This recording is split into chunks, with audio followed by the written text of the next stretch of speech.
На 26 мај Судскиот совет го избра Африн Фидани за председател на Врховниот суд, но до денес тој нема дадено свечена изјава, што пак е предуслов за да стапи на должноста. Дали очекувањата можеби во одредени центри на моќ беа дека овој избор треба да пропадне и дека ова одговлекување на давањето на свечената изјава всушност беше купување време, можеби за барање начин за поништување на изборот на Африн Фидани? Видите, воопшто не беше ова што се пролонгира за клетвата, немаше врска со тоа што вие кажувате дека некои кругови не сакале да биде извршен избор.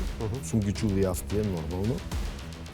И самиот јас по моето гласање, тоа јавно беше се види тој мојот став. Меѓутоа, Судскиот совет е колективно тело и одлуките кои што ќе ги донесе ги почитуваме сите, дали се согласуваме со нив или не, тоа не е воопшто важно. Дали критиките од премиерот се стишаат поради тоа што, како вие видите, по принципот на сончоглед, судството сега повторно се сврте кон десно? Ма јас не верувам во тоа, Васко, и не сакам да Нема, вие не верувате, ама дали е тоа фактичката состојба?